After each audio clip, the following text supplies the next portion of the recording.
فَإِذَا اطْمَأْنَنْتُمْ فَأَقِيمُوا الصَّلَاةَ إِنَّ الصَّلَاةَ كَانَتْ عَلَى الْمُؤْمِنِينَ كِتَابًا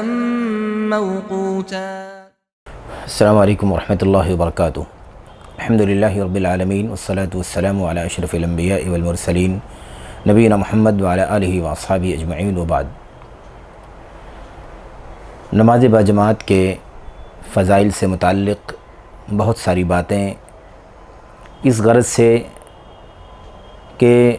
ہم لوگوں کے لیے یہ حدیثیں اللہ کے نبی علیہ الصلوۃ والسلام کی باتیں حوصلہ افزائی کا سبب ہوں اور ان فضیلتوں کے مطابق ان کے حصول کے لیے ہم نماز باجماعت کی پابندی کریں، عرض کی گئی ہیں۔ اس سلسلے کی چند ایک باتیں اور بھی بڑی اہم باقی رہ گئی ہیں، ان کا بھی اختصار کے ساتھ آپ کا تذکرہ کیا جا رہا ہے، اور اسی کے ساتھ انشاءاللہ تبارک و تعالیٰ یہ سلسلہ ختم ہوگا اور اگلے موضوع کی طرف ہم جائیں گے۔ نماز باجماعت کے فضائل کے سلسلے میں ایک اہم بات یہ تھی جس کا تذکرہ اس سے پہلے ہوا ہے کہ جب ایک شخص نماز کے انتظار میں ہوتا ہے، نماز سے پہلے یا نماز کے بعد، تو وہ نماز میں ہی شمار کیا جاتا ہے۔ اسی سے جڑی ہوئی ایک بات اور بھی اللہ کے نبی علیہ الصلوۃ والسلام نے بتلائی ہے، وہ یہ ہے کہ جب تک ایک نمازی جماعت کے لیے آ کر کے مسجد میں منتظر رہتا ہے اور پھر نماز سے فارغ ہونے کے بعد بھی مسجد ہی میں منتظر رہتا ہے اور اس کے بعد نکلتا ہے، ایسے لوگوں کے لیے، ایسے نمازی کے لیے اللہ تبارک و تعالیٰ کے فرشتے رحمت کی دعائیں کرتے ہیں۔ ایک تو یہ ہے کہ وہ نماز میں لکھا جاتا ہے، اور یہ جو فضیلت کا پہلو ہے وہ یہ ہے کہ اللہ تبارک و تعالیٰ کے ملائکہ، اللہ کے فرشتے ان کے لیے رحمت کی دعائیں کرتے ہیں۔ اللہ کے نبی علیہ الصلوۃ والسلام نے اس سلسلے میں جو بات بیان فرمائی ہے وہ یہ ہے کہ اللہ کے ابو ہریرہ بیان فرماتے ہیں رضی اللہ تعالیٰ عنہ، لا یزال العبد فی صلاۃ ما کان فی مصلاہ ینتظر الصلاۃ۔ نمازی جب تک اپنی نماز گاہ پر ہوتا ہے، نماز کا منتظر ہوتا ہے، نماز میں مستقل طور پر اس کا منتظر ہوتا ہے، فرشتے، ایک تو یہ کہ وہ نماز میں ہوتا ہے، دوسرا یہ کہ فرشتے کہتے ہیں اللہ تبارک و تعالیٰ سے دعا کرتے ہوئے، اللہم اغفر لہ، اللہم ارحمہ، اے اللہ اس کی مغفرت فرما، اے اللہ اس پر رحم فرما۔ یہ سلسلہ فرشتوں کی طرف سے دعاؤں کا چلتا رہتا ہے یہاں تک کہ وہ وہاں سے اٹھ کے چلا جائے، نکل جائے، یا پھر اس کا وضو ٹوٹ جائے۔ تو یہ اللہ کے نبی علیہ الصلوۃ والسلام کی حدیث ہے جس سے جماعت کی فضیلت اور جماعت کے انتظار کے لیے جو مسلمان آئیں ان کی فضیلت کا پتہ چلتا ہے۔ اس طریقے سے نماز باجماعت کے فضائل کے حوالے سے ایک پہلو بہت ہی اہم ہے غور کرنے کا، سوچنے کا، کہ اللہ کے نبی علیہ الصلوۃ والسلام نے کئی ایک فضیلتیں بیان فرمائی ہیں جن کا تعلق جماعت کی فضیلت سے ہے۔ مثال کے طور پر اللہ کے نبی علیہ الصلوۃ والسلام نے پہلی صف کی فضیلت بیان فرمائی، اللہ کے نبی علیہ الصلوۃ والسلام نے صفوں کے دائیں جانب کی فضیلت بیان فرمائی، اور اس طریقے سے اللہ کے نبی علیہ الصلوۃ والسلام نے کئی ایک پیرائے میں، کئی ایک پہلو سے اس حوالے سے بہت ساری باتیں بیان فرمائی ہیں۔ ظاہر ہے کہ پہلی صف کی فضیلت، صف کے دائیں جانب کی فضیلت، اور پھر فرشتوں کے وغیرہ کے سلسلے میں یہ بات کہ وہ رحمت کی دعائیں کرتے ہیں، پہلی صف والوں پر زیادہ کرتے ہیں، بعد کی صفوں پر کم کرتے ہیں، یہ ساری حدیثیں جو ہیں مجموعی طور پر جماعت کی فضیلت سے تعلق رکھتی ہیں، کیونکہ صف بندی جو ہو رہی ہے جماعت کے ساتھ ہو رہی ہے، مسجد میں ہو رہی ہے۔ یہ بہت ہی اہم ہے اس فضیلت کو سمجھنے کا پہلو کہ ہم اس پر غور کر لیں۔ آئیے میں صرف اشارہ کرتا ہوں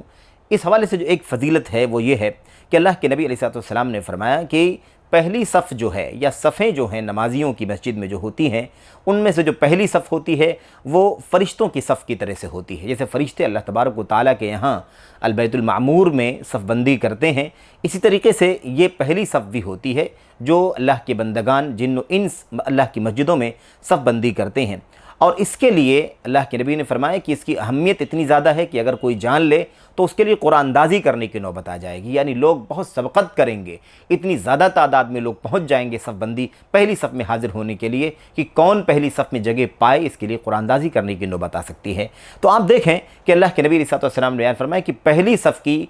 فضیلت کا یہ عالم ہے کہ لوگ اس کی اہمیت سمجھ لیں تو قرآن اندازی کرنے کی نوبت آ جائے۔ تو اس طریقے سے یہ بات واضح ہوتی ہے کہ پہلی صف کی فضیلت میں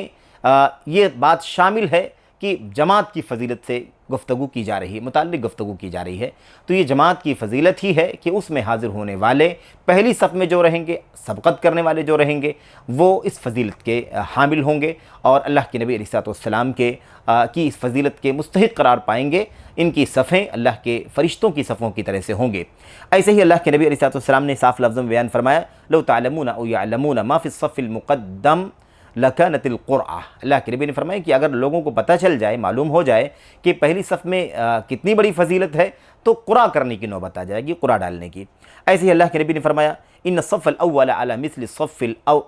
مثل صف الملائکہ ولو علمتم ما فیہ لابتدرتموہ۔ اللہ کے نبی نے فرمایا کہ پہلی صف ایسی ہی فضیلت والی صف ہے جیسے فرشتوں کی صف ہو، اگر تم جان لو اس کی فضیلت کو تو تم بڑی تیزی کے ساتھ آگے بڑھ کر کے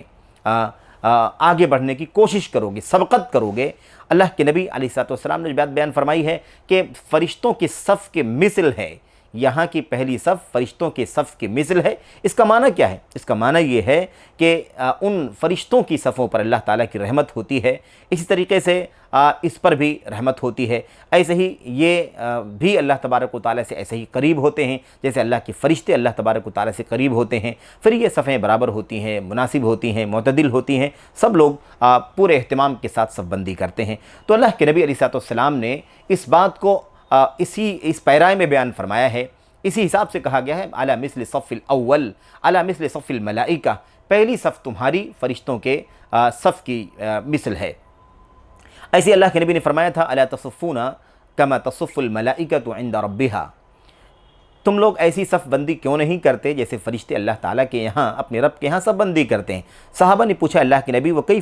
کیف تصف الملائکۃ عند ربها، فرشتے اللہ کے یہاں کیسی صف بندی کرتے ہیں؟ اللہ کے نبی نے فرمایا، یتمون الصف الاول، یتمون الصفوف الاول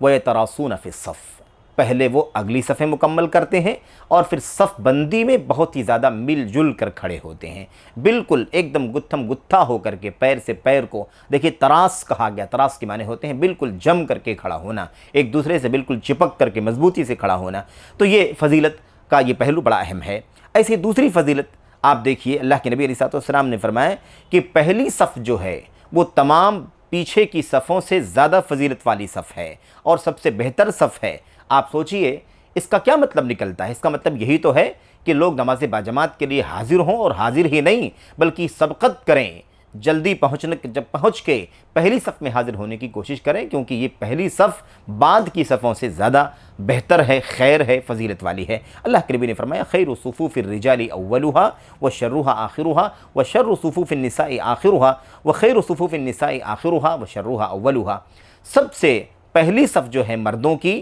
سب سے بہتر صف ہے۔ مرد جو صف بندی کرتے ہیں ان میں سب سے پہلی صف سب سے بہتر صف ہوتی ہے، اور یہ جتنا پیچھے جائیں گے، جتنا زیادہ تاخیر کریں گے، جتنی پیچھے والی صف میں حاضر ہوں گے، اتنی وہ صف بدترین ہوگی، یعنی ان کی فضیلت کم ہوتی جائے گی اور وہ خیر سے دور ہوتے جائیں گے۔ اس کے برخلاف عورتوں کے لیے چونکہ پردہ اور ستر اور